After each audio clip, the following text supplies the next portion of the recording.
Hello, everyone, and welcome to today's Research America post-election briefing. You are in great company with over 500 of your nearest and dearest. Today, we're going to be talking with a terrific panel, a journalist, a public health leader, and two Capitol Hill veterans about what they think the election results mean for the science community writ large, for medical research, and COVID-19.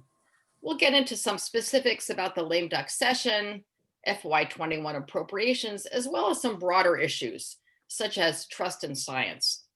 So just two quick housekeeping items. All audience members will be on mute. Type your questions into the Q&A box at any time, and we will pose as many of those as possible to the panelists during the Q&A period. So let's introduce our panelists. First, Dr. Georges Benjamin is one of our nation's leading public health authorities. He's the executive director of the American Public Health Association, a former Maryland Secretary of Health, and I'm proud to say a Research America board member. We have Cybele Bjorklund, the vice president for federal strategy at Johns Hopkins University and medicine. Cybele served in senior leadership roles on the House Ways and Means Committee, as well as the Senate Help Committee, and also for former Senate Majority Leader Tom Daschle. Pete Kirkham is the president of Red Maple Consulting, a consultant and strategic advisor to Research America.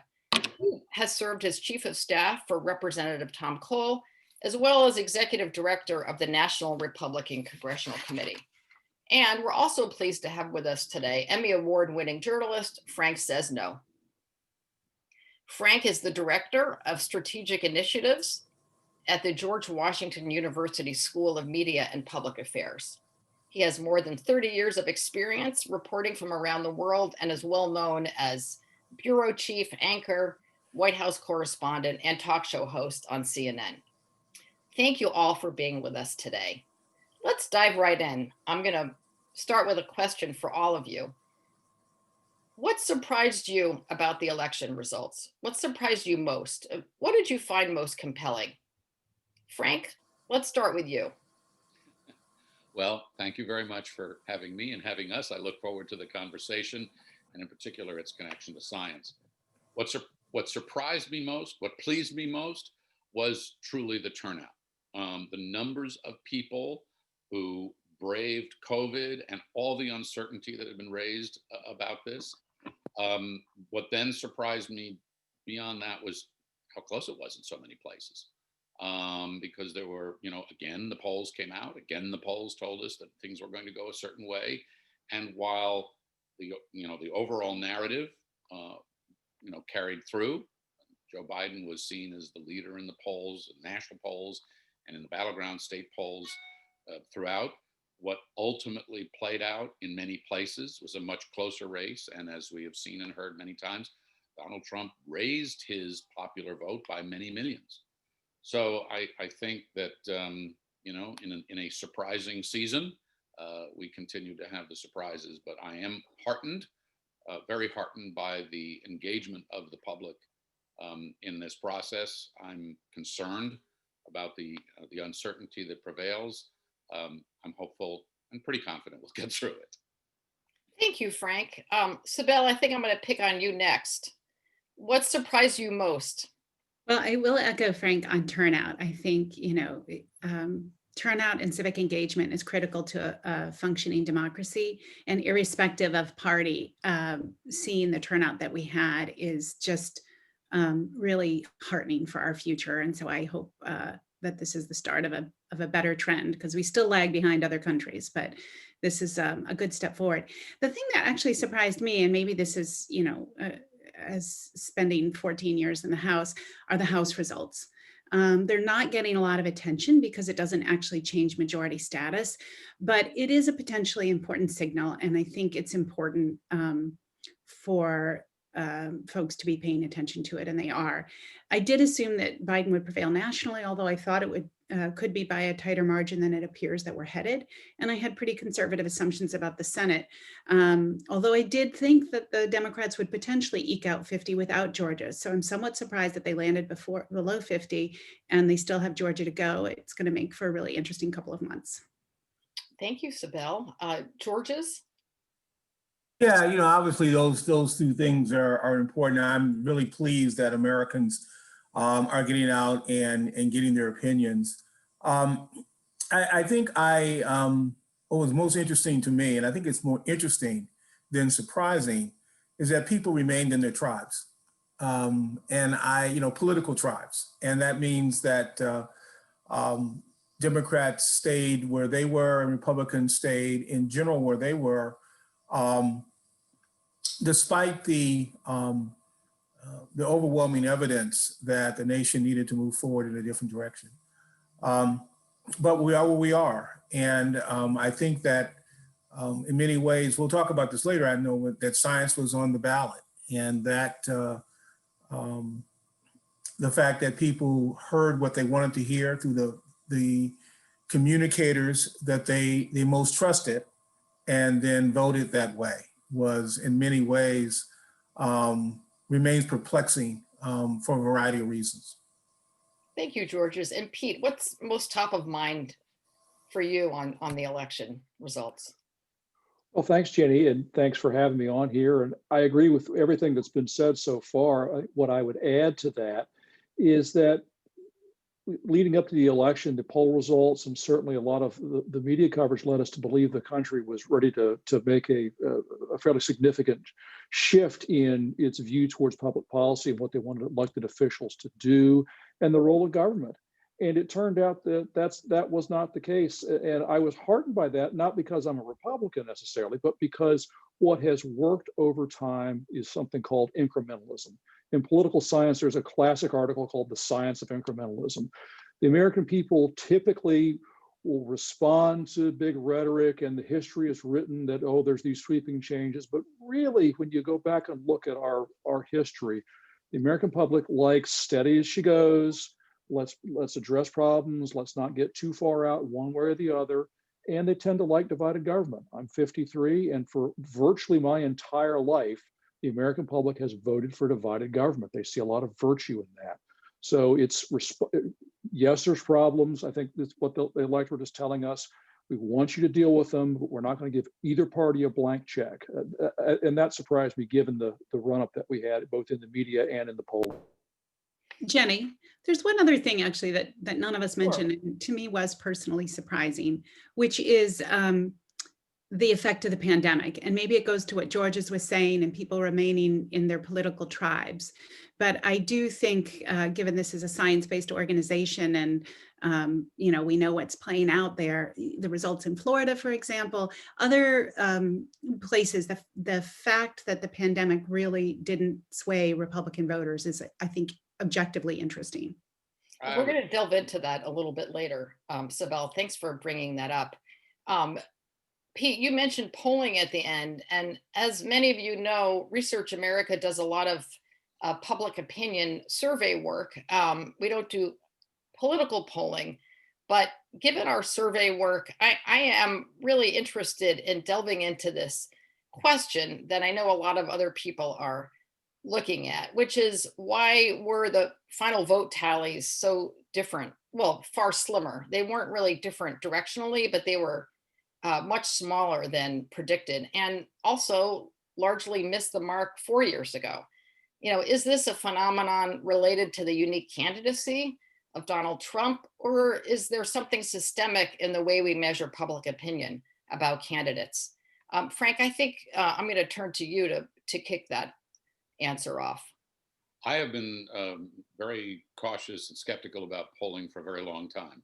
And when I was at CNN, and we lived on the burn of Bush v. Gore 2000, and we had other polling troubles. My message to the troops was very firmly that polls should be a tool, not a crutch. They have become way too much of a crutch. They have become story leads in and of themselves. Too many organizations have joined into the polling, rush hour, because it's a way, frankly, to promote their brand. Washington Post, ABC, Quinnipiac, all these others that have gone in there, and that has happened as we've seen. The public has moved increasingly to cell phones. What used to be reasonably reliable landlines has become much more difficult. People now have screening techniques and technologies so that they don't even get those calls. People lie to pollsters. And so I think there needs to be a deep rethink. We're not going to abandon polls. That's not reasonable. They help inform us. What we've lost sight of continually, somebody would come out with Biden's up by 10% in Michigan, okay, with a margin of error of what? Well, 10% could actually be 2% if you put in the margin of errors. But we didn't talk 2%, we talked 10%. So how polls are conducted, how they are referred to, how they are used to frame coverage, and how they are used to set expectations, the frequency of them, all of that really needs to be deeply thought. It's a woodshed moment as far as I'm concerned for pollsters and media organizations. Pete, I know you've spent a lot of your professional career looking at polls, maybe even writing polls, but what are your thoughts on this? Spent way too many millions of dollars on polls over the years with organizations, and I think Frank's exactly right. And to your question up front, was there a systemic problem, or was this Donald Trump related effect? The answer is yes, it's both. And without getting into all of the things, but Frank hit most of it, landlines, the way who among us on this video conference picks up their phone anymore? Nobody picks up their phone if you don't know the number, because we've all been burned too many times. So it gets to a larger point, and I think Frank is talking about this, is you can't quantify politics. And I think this is particularly important for the scientific community. And I'll put my engineering hat on for just a second. You can quantify lots of things, but sometimes the numbers can lead you astray. You have to have other lenses at looking at things. When I was at the NRCC, yes, were polls important? Of course they were. I also wanted to know what was going on the ground, what was happening, what was the news coverage, what was the sense of pros who know what they're doing. Frank might call it good, solid reporting.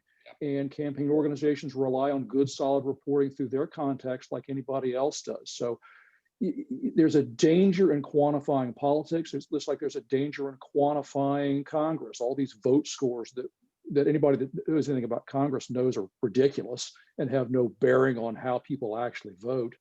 So numbers are important. Numbers are a tool, but lots of other tools are important as well.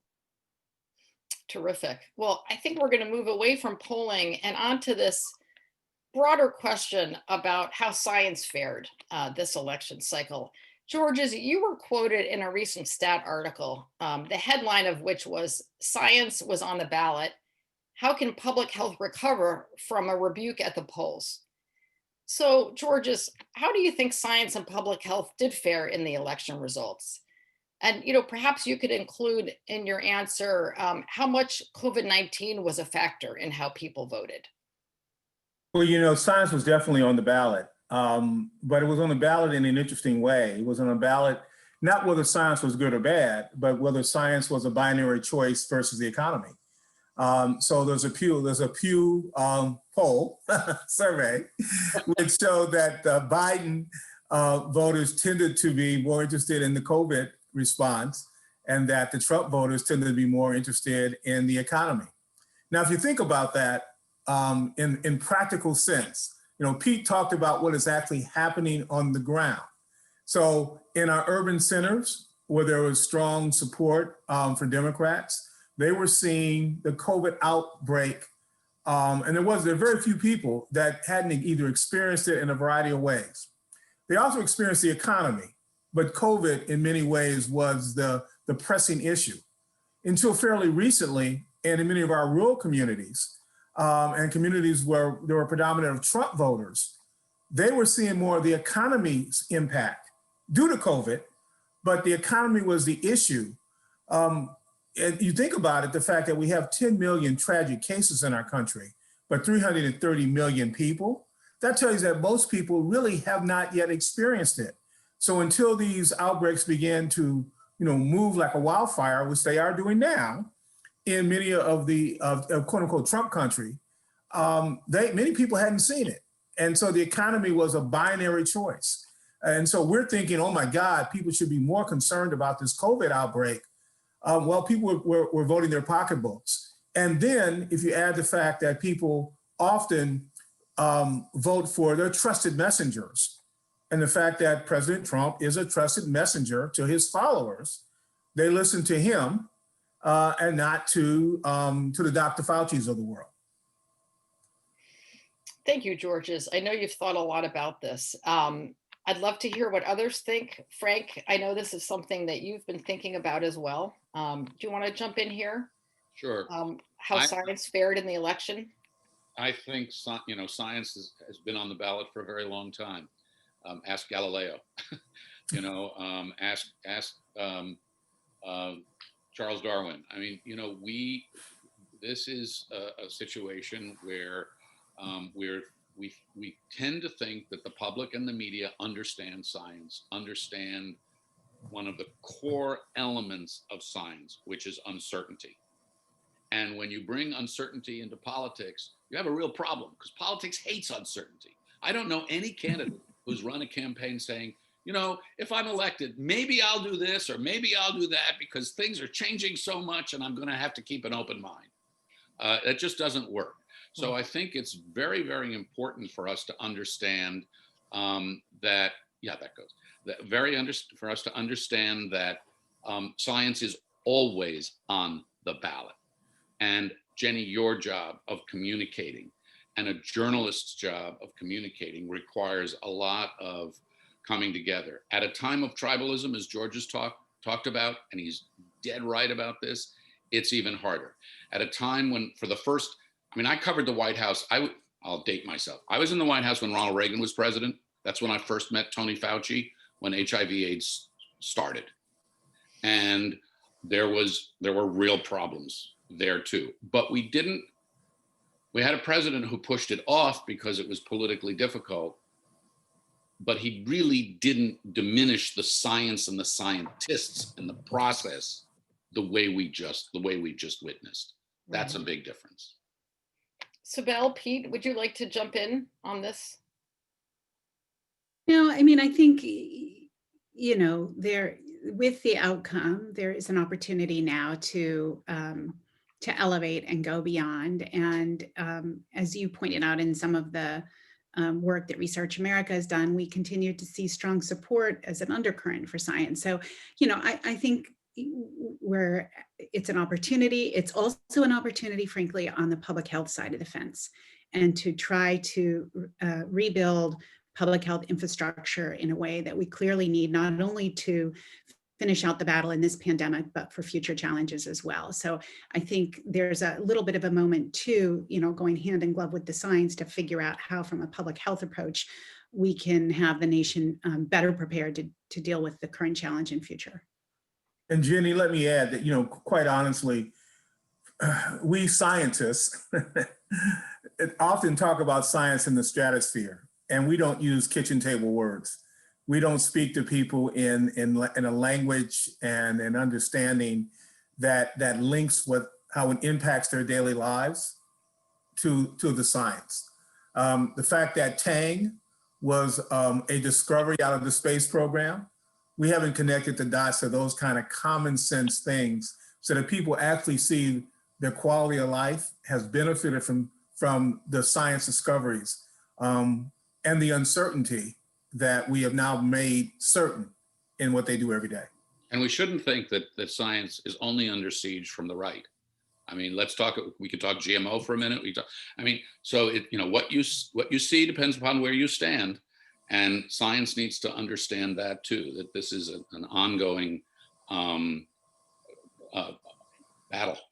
Yeah, and I would agree with everything that's been said, and certainly I have cavities from the Tang I drank when I was a kid. But another point to remember when we're talking about science is for scientists who engage, and I know we're going to get to this, we want people to engage, we want people to be involved in the public policy process. But remember that the instant you open your mouth, you are not just a scientist, you are an advocate. And just because you have a PhD in microbiology, you are able to talk with some degree of specificity and knowledge about your very narrow research field, maybe a little bit more about research in general.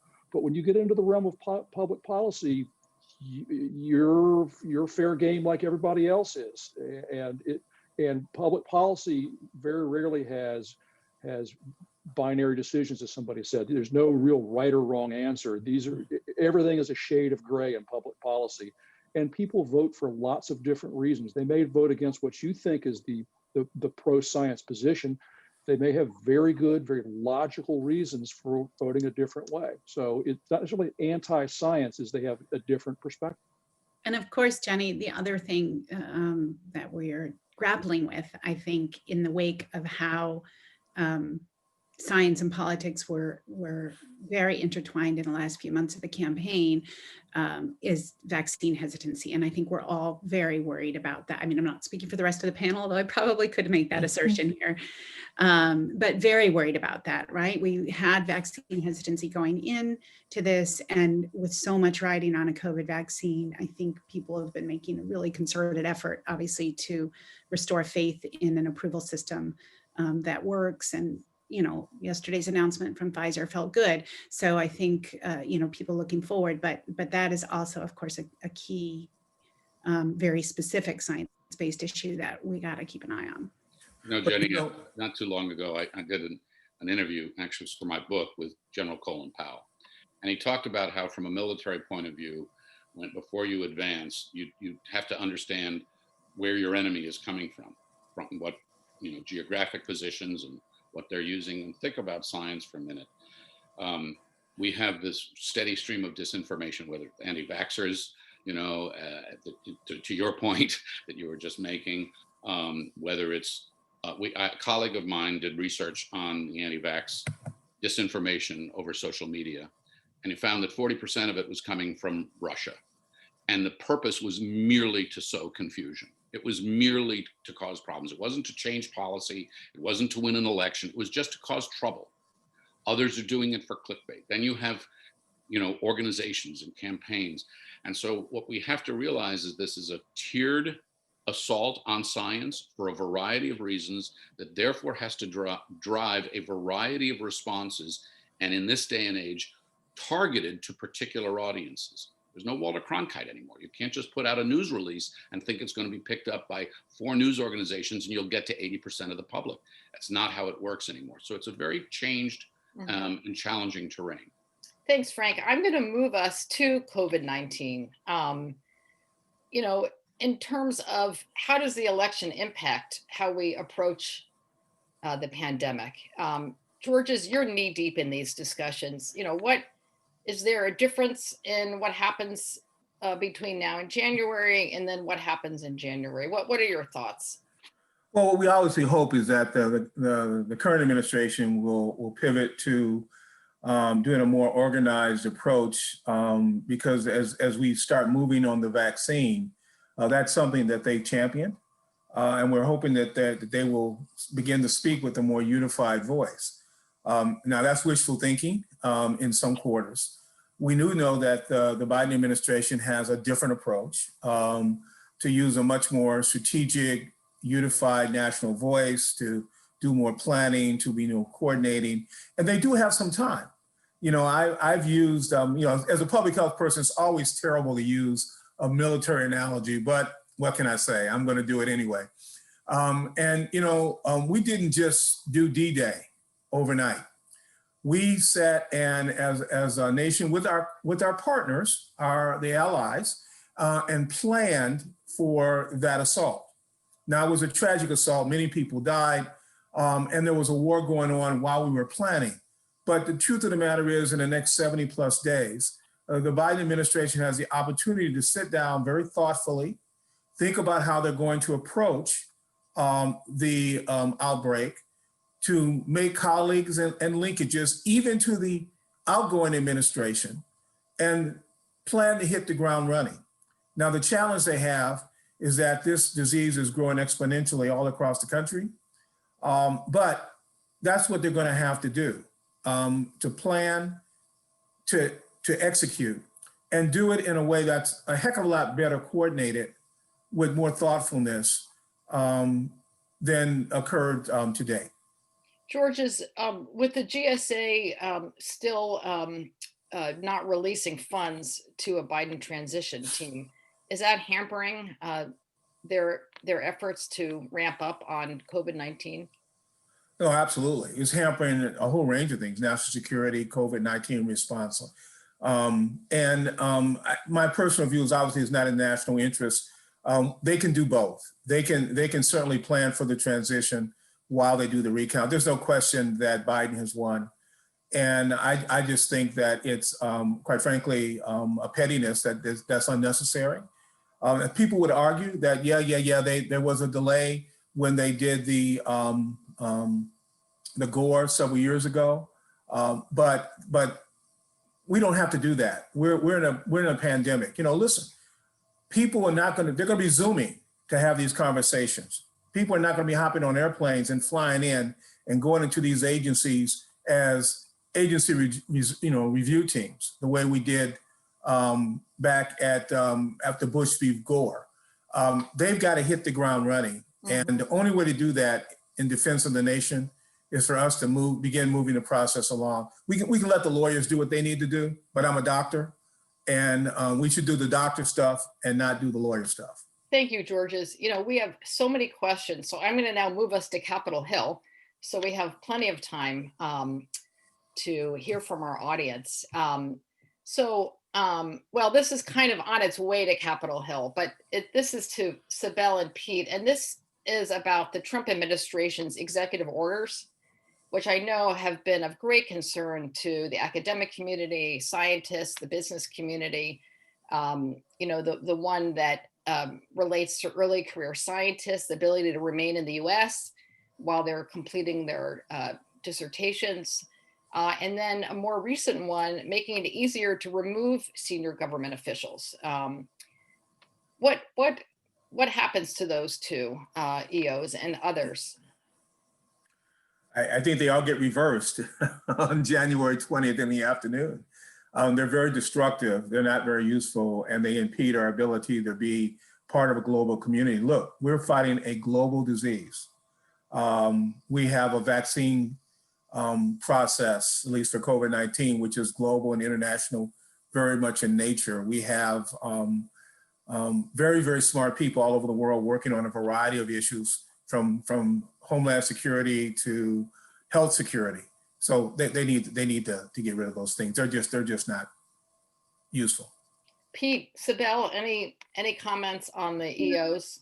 I mean, I'd agree. Our belief at Johns Hopkins is we cannot achieve our full potential as a nation through isolation and exclusion. And as we work as a country to continuously embody our reputation as the land of opportunity, it's our embrace of global diversity, ideas, and talent that are key to fulfilling that. And so, the historic importance of international collaboration of scientific discovery, remains at the forefront as we're facing these incredible global challenges. So, we're hoping that the numerous constraints that have been both proposed and actually imposed on international scholars and experts that affect students and faculty alike are quickly reversed once President-elect Biden takes office. And we'll say this administration has been extraordinarily aggressive in its use of administrative authority to pursue its agenda on not just immigration, but other important matters. As you mentioned, the civil service protections, some LGBTQ plus issues, Title IX in our space, the diversity, equity, and inclusion challenges. And so I do understand that the Biden transition teams are crafting lists of executive orders, regulations, sub-regulatory guidance that need to be reviewed and repealed or revised. I would like to echo George's that I would hope they'd come in and right after they've announced they do the Paris climate change accord and put it back in there, that they reverse. I do think we as a community need to temper expectations because some items are going to need to go through rulemaking and others will be trickier to unwind. And so while we hope there'll be quick progress on many of them, others will take time, and we're going to sort of have to be patient as that goes underway. I'm an Thanks, patient. Bill. I'm an ER doc, you know. Kind of tissue. I would echo what my colleagues have said. A couple points though. Every administration does executive orders. President Obama certainly pushed the envelope for executive orders as well. I think it's important to view these things a lot like Supreme Court decisions. 5-4 decision that I support is the 5-4 decision that you hate, but the reverse is also true. So I think it's important to remember that there are, on a lot of these executive orders, there are two sides to things, and we just had an election with 49% voting one way and 49% voting the other way. President-elect Biden has won, and he is well within his rights to do a lot of these things. And I think a lot of the things that have been mentioned are appropriate and should happen. And to Cybele's point, patience is in order. There's lots of talk about, all these things are going to get done on January 20th. The White House counsel's office has to get set up. There's a process you have to go through. You want to do things right. Patience is in order. You can't wave a magic wand and have lots of things happen. So that's it for my points on EO. Well, Pete, you're still on deck. Frank, I'm going to just move because we have so many questions. I just want to move to talking about the lame duck. There's a lot of concern about supplemental funding, including funding to offset, research projects that have to restart because they were sidelined by the pandemic, as well as FY21 appropriations. So, Frank, if we could come back to you after we touch on the supplemental and the appropriations, that would be terrific. Pete, Cybele, I think the ball's in your court. Cybele, you want to go first? Sure. So I think either as we're speaking or maybe shortly later today, the Senate appropriators are releasing their bills. I don't know, Pete, whether you've seen them yet, but they're out. Okay, so I didn't have a chance as we were backing up into this, and this is now would be a conversation if we were actually in bars these days around whether it's going to be a CR and a relief package or an omnibus approps package.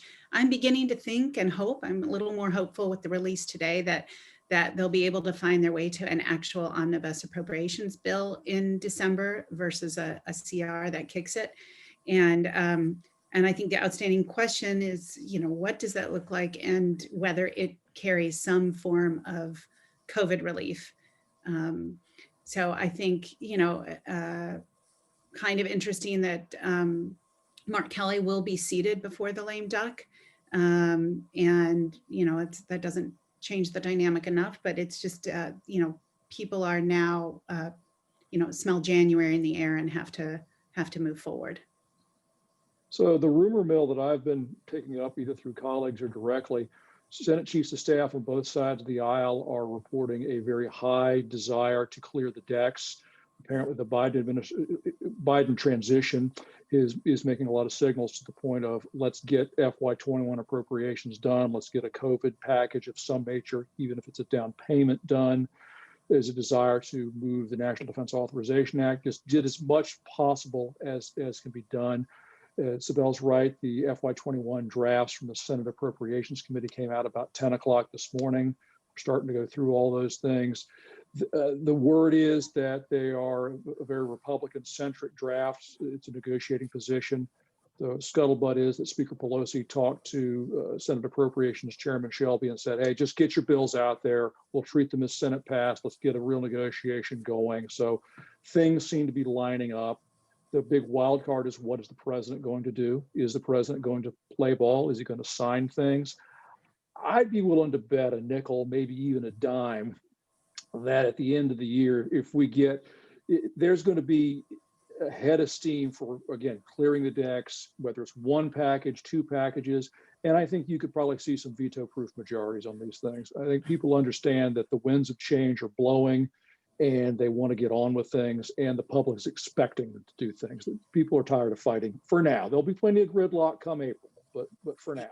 And to Pete's point, the appropriations chairs and rankers in both chambers have been at this a long time. They know how to cut deals. They know how to find a path to agreement, you know, if the respective powers above them will let them do it. And I do think that my sense is there's a real desire to do that. You know, on another note, hooking back, Jenny, to what we were talking about in terms of Biden transition, the other thing that they need to be doing right now, and I think and hope that they are underway, is working closely with the Hill, not just on signaling that they'd like to see things cleared up before they take office, but also to be working to flesh out what their initial posture is and what their priorities are and where they're going to head. Because when Obama won in 2008, we were working in November and December of 2008 and January so that the stimulus bill would be ready to go in February. There's a lot of work that has to be done and a lot of bringing people together behind the scenes if they want to hit the ground running. And he's not going to have a lot of time next year to move forward before midterms loom. So thanks, Cybele. We're going to turn to questions very shortly. Just a couple of last questions from me. George's, what should we expect to see in terms of the CDC, which, you know, I think for many of us, well, for all of us, you know, have had some concerns in terms of the appearance of being sidelined, you know, over the last few months. Let me back up, starting with the presumption of a Biden administration. What happens to the CDC? Well, you know, they're going to, I'm sure the president-elect will identify a highly competent person to go to CDC. I believe that person is going to have to be someone who can both help the agency internally heal and build the morale up for the agency, as well as be a great spokesperson and a good leader for the agency. Yes, the agency is still the top public health, disease prevention, health promotion agency on the planet, but its image has been tarnished and they're going to have to help rebuild it. Now, part of that is having a boss that supports them. Anybody who's worked for in a company where the boss doesn't support you know exactly what I'm talking about. When the boss supports you, you can do amazing things. When the boss undermines you, it's very difficult to do things. We need the CDC. The CDC is a linchpin to protecting the health of the American people, not from just COVID-19, but I remind you that we have an STD epidemic. We still have an opioid epidemic. As a slightly overweight guy, we still have an obesity epidemic. We still have health inequities, disparities with chronic diseases that we saw manifested from COVID-19 that we have to address: heart disease, lung disease. Tobacco is still the leading preventable cause of death on the planet. So we have work to do. CDC is at the center of that until our nation decides we want to address it. We won't. But I think CDC and the new administration will have the opportunity to do that, and we're looking forward to that happening in the Biden-Harris administration. Frank, I'm going to throw my last question to you. It kind of circles back to where we were at the beginning in terms of science and the science community. You know, our Research America's polls do show that scientists rank very high in terms of public confidence. But I know you have some thoughts in terms of sort of the public-facing approach of science as we move out of this current period. Well, I like to say that I'm a glass half empty optimist. And we've done a pretty good job focusing on the empty glass here. And to Pete's comment earlier about the winds of change blowing, I'm sitting here thinking, well, I hope the winds of change don't blow out the torch that's being passed to an old generation. But what needs to happen, and this needs to come from leadership at all levels in all places, is the unbelievable excitement of science, the unbelievable things that we can do, and thinking of all the things that George has just laid out, all the problems that we've got, science has helped us already identify the answers to a lot of those things. Then it's a question of convincing people, explaining to people, educating to people, reaching out to people. I have covered politics for a very long time, and science too. I feel like I've been in this dark tunnel for years now, where it's all about the glass half empty. We need to talk to people about what we can do against COVID. The announcement yesterday, very promising, about a potential COVID vaccine. This is unbelievable that science has been able to unlock this potential in such a short amount of time. The idea that we can actually address climate change issues and we understand where the problem is and where some of those solutions go, that's phenomenally exciting. But it requires a concerted effort on the part of political leaders, despite all the issues that we've talked about, disinformation and otherwise, that are coming. It requires, as George's was talking about before, scientists, doctors, researchers, others, to reach across the table and talk over the table and not over people's heads, to connect, not in a condescending way, but, whoa, look at this. You know, Pete grew up on Tang. Whoa, that's amazing. I remember a conversation not long ago I had with 4 geologists. And I asked them, how did you get into this field? And 3 of the 4 said, I was inspired by Star Trek when I was a kid. I mean, we need to reconnect with the excitement and the opportunity and the discovery and the little girl who does a lab experiment and comes home and talks about that with mom and dad, or mom and mom. Okay, that's what the world is now, and it's just about, okay, the glass is half empty. Time for some optimism, and for us to be able to connect that in compelling ways. Pete talked earlier about, too much, almost sometimes too much data in our politics. I'm a reporter. What do? I go talk to people, and when I talk to people, I shouldn't overinterpret because it's anecdotal. But it's unbelievable what that anecdotal stuff does, the power of storytelling. I'll stop there. And I connect that for Frank. I think you need those anecdotes backed by the data, right? That's what we do on the Hill. Totally right. That's how polls become a tool, not a crutch. Right. Okay. Right. If we know that 3/4 of the public feels something about some piece of science, we can go find those stories and match those things. It's helping people understand, as you said, at the table, over the table, and not over their heads. I talk with my faculty all the time, and I'm blessed to work with the most amazing people. And I say, I need you to be bilingual in your subject matter expertise and lay language, so that you can tell people what it means to them. And that's where I think we have this incredible opportunity and challenge right now to really help people understand what's on the table and what we can do for them. This new administration will welcome that, because it's going to bring that in. Science is the word on the big screen. And let me, Mr. Go ahead. Do you mind if we're going to move on? We have double-digit number of questions from our audience, and I'm going to welcome my colleague Terry Schwartzbeck, who might even appear on screen. She is going to pose those questions. Terry, are you ready? I am ready, Jenny, and we have tons of questions. A reminder to folks, you can submit those in the Q&A box. And you can also follow along on Twitter using the hashtag #RAElection20. We've already even gotten some questions from Twitter. All right, so here we go. One of the first questions that came in, and I think this is directed a little bit towards Frank. It is interesting that you say that science is uncertain, which it is. When we work hard to get scientists involved in advocacy and policy, but there's a bit of pushback that politics and policy are uncertain and scientists want to stay out of it. How do we reconcile the views about certainty in science and politics? Oh, there's a lot going on in that question. With care, but also with clarity. It's very hazardous terrain to turn scientists, or to think that scientists should become hardcore advocates, because you want the science to speak for you. But there are times when, interpreting that data essentially becomes advocacy. There's really not a lot of scientific question about the relationship between smoking and cancer. Okay, we're done with that. There's not much scientific certainty as far as I'm concerned about climate change.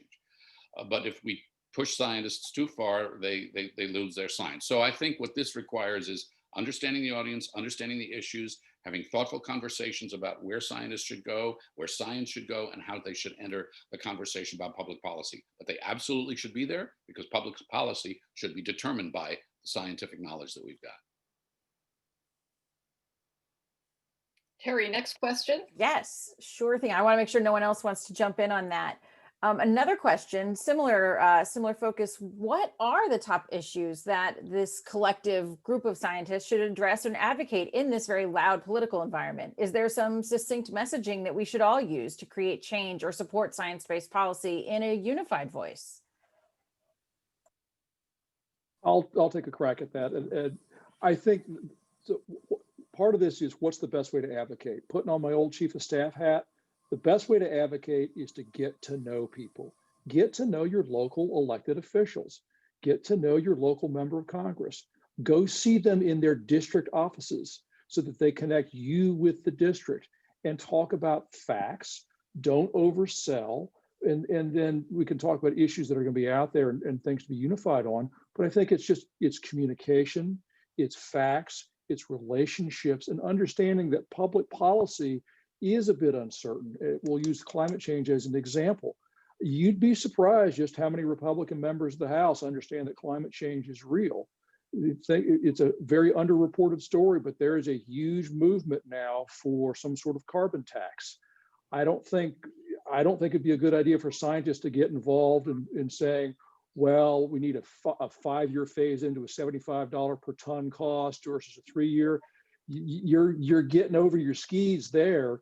Be involved, talking to people about what facts are, what the ramifications are, but also what the limits of the facts are, what you don't know.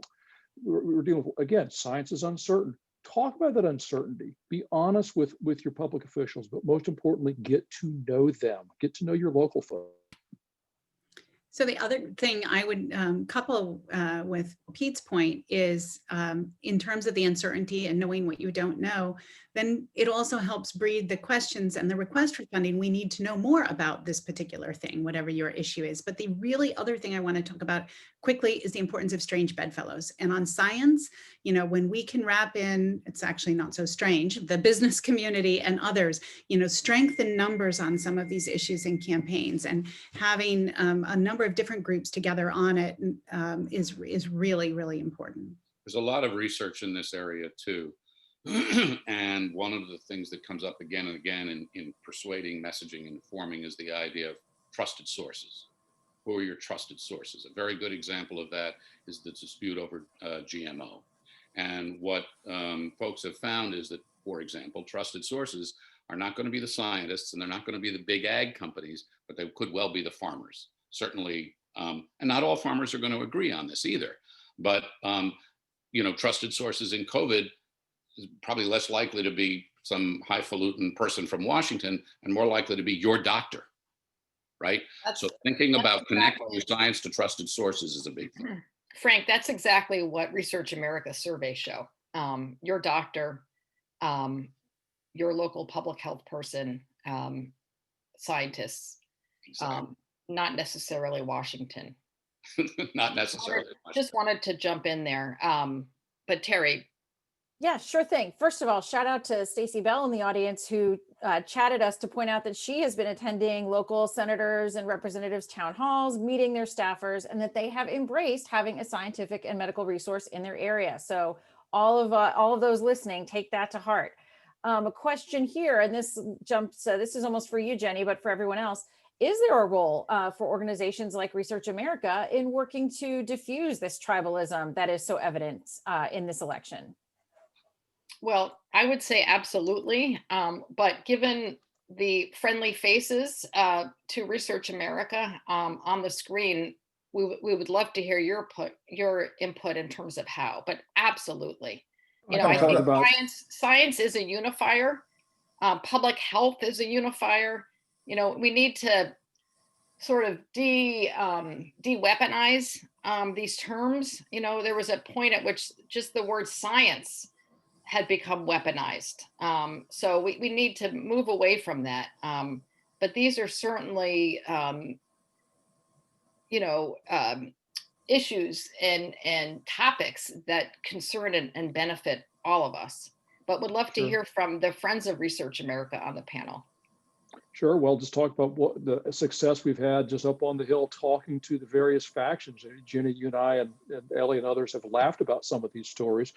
4 or 5 years ago, we were all laughing that I went in to brief members of the House Freedom Caucus and was lectured by a 22-year-old about how research was not in the Constitution. but we've moved. But we also took that to heart and realized we need to think about how we message to people, and we came up with a lot of different handouts to talk to staff about how look at the various national budgets around the world for science and for research.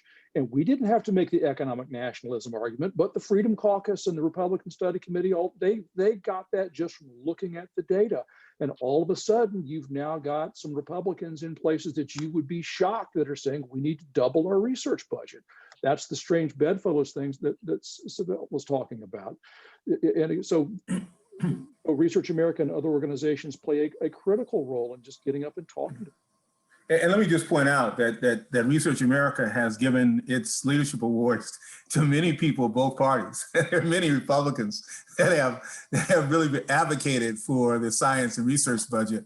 This is not a political issue. Everybody recognizes science as being important and how we move our nation forward. I think the challenge we have is the fact that far too many times people demonize one another and don't come in a collaborative manner to move an agenda forward. It's often not what they want to do. It's often how we want to get to the place we want to go. Thanks, George. I'm just going to jump in just quickly and say that one of the tools we use is really to provide opportunities for scientists, including early career scientists, to engage with their local public officials. So we have a micro grant program in its 3rd year where we work with early career scientists to come together with their local electeds and solve common problems. And scientists of all, at all points in their career, I think getting to know your local representatives is just key. That personal touch just can't be matched. Terry, I think we still have time for a few more. Yes, just a few. George is switching gears a little. This one might be good for you. Can you talk about the WHO and how can we explain the value of that to the U.S. Scientific enterprise? There's been a lot of division around that topic. Yeah, so we are in a world where we are one plane ride away from an epidemic. It's not like Americans don't know that can happen. Oh, I guess it has happened.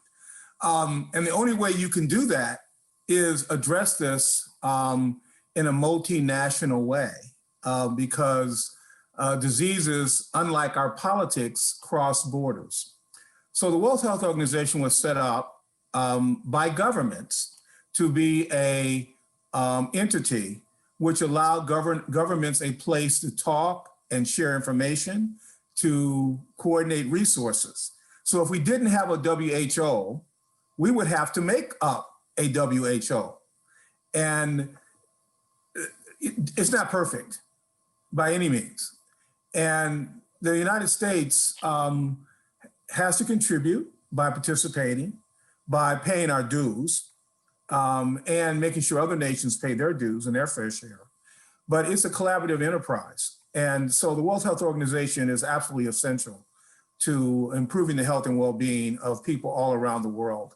And so, us walking away from WHO is a problem. Now, does that mean we should not criticize the World Health Organization? When they're wrong, but we're not perfect. And we ought to not throw things, people live in glass houses, as they say, should not throw stones. We can work with the World Health Organization and we should work to strengthen it, not undermine it.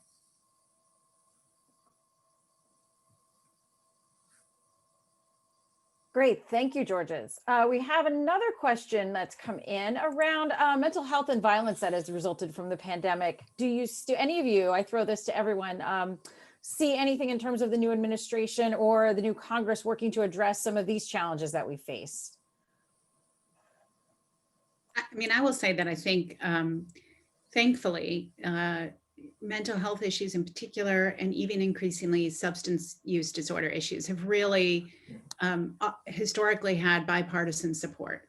And so, my hope, it certainly is important to the president-elect and his team, but even in Congress, we've historically been able to make progress on those issues. So, it does take leadership. It takes someone picking up the charge and putting something on the table and working to move it forward.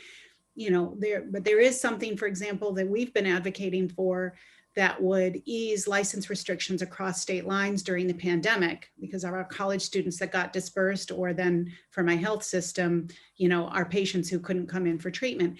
And, we're having trouble cutting through the noise to get people to a point to move that forward. So, but my hope is this has been a huge issue. The opioid issues have continued, unabated, if not exacerbated. And a lot of mental health, depression, anxiety issues have arisen. So we got our work cut out for us, but historically there's been an ability to make some progress on that bipartisanly. So I'm optimistic. I think that the president-elect's prioritizing of COVID and pulling together the group he already did, the initiatives he's going to take, the turning this from it's not even been a secondary issue, it's almost been a tertiary issue, if it's been an issue at all among national leadership, and making this the top issue. I mean, to connect the dots, you asked about executive orders, and you asked what surprised us the most earlier. If all of us took a giant step back, we'd all say what surprises the most is that COVID did not become the national rallying cry, the national focus to overcome, the national assault. That will change, and I think a lot of these other issues are going to flow from that, because there will be more focus on them, both politically, from a public policy perspective, and in the public domain as a result. Well, I think that is a great note to end on. Always end on an Emmy Award winning a note by an Emmy Award winner. But really, what a fabulous panel. Thank you. What a wonderful conversation. Thank you to the audience. We've recorded today's discussion and we'll post it on our website so you can share it with your colleagues if they've missed it or even watched it again.